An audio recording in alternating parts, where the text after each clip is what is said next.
Good morning. Welcome to Bedhead Day 15, I think. Oh, it's a Saturday at the time of this recording, and I'm loving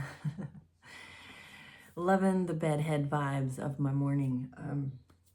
I didn't really have a script for this one, but what I did just do is record a video for myself for 1 year from now. So that's apparently one of the things you can do with YouTube is you can pre-schedule a video. I've heard that it's up to 3 years out. So I'm gonna schedule a video to watch on December 7th, 2026. So that was fun to think about, kind of reviewing 2025 and looking forward to 2026 and all of the possibilities that live in the unmanifested future. So, yeah, I just was reflecting on what showing up in this space daily has been like for me. One of the things is I've actually felt more confident, which is a little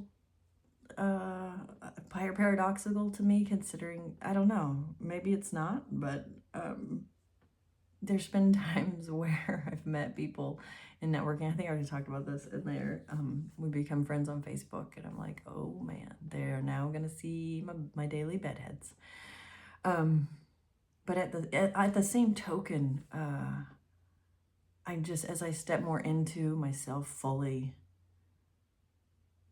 I'm so much more at peace and so much more content with who I am. I think there's just this thing that happens when you step into the thing you feel called to do, and you stop asking for permission and you stop waiting for the right timing. And don't get me wrong, I believe in synchronistic timing.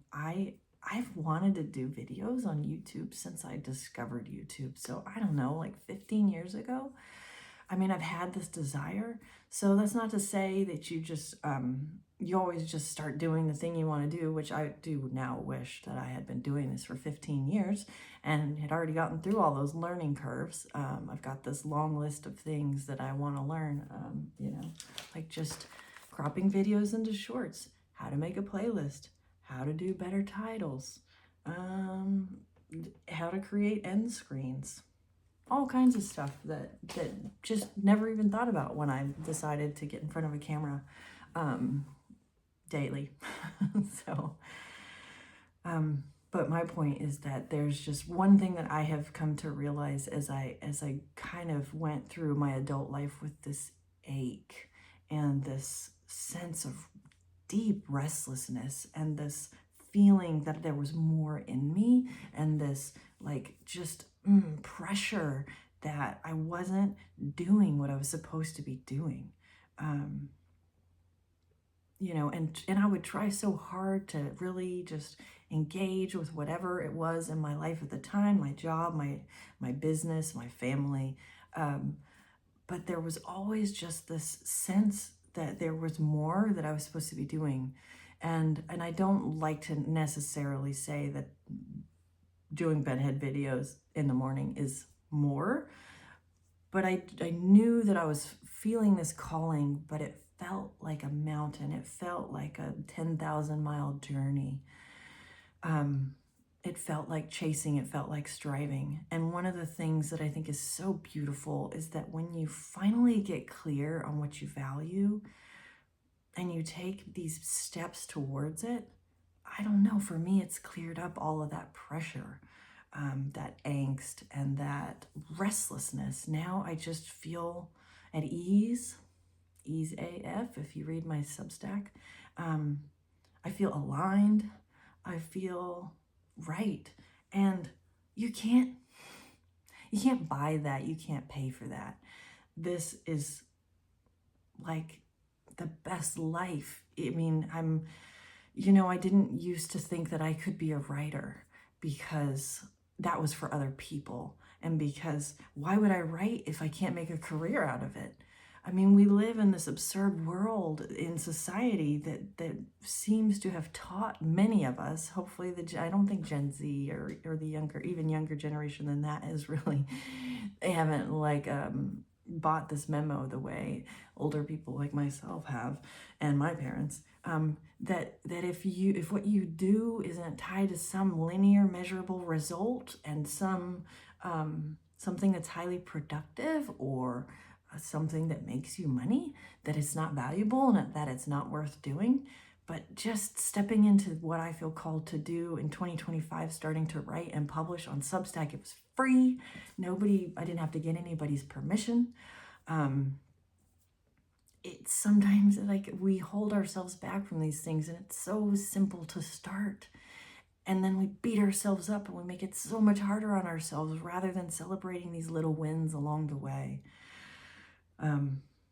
But my point is that you don't need permission to start. And as you take each little progressive step, you find out that your dreams and your goals that felt like they were separate from you by an enormous chasm or a canyon that you don't know how to cross, or they're at the top of this ridiculous mountain, or you've got to find them in some deep cave. It's really not. It's really, at some point, it just becomes this natural, logical next step because you've been taking steps towards it this whole time. And you wake up one day and you're in your dream life. And I just fully believe that.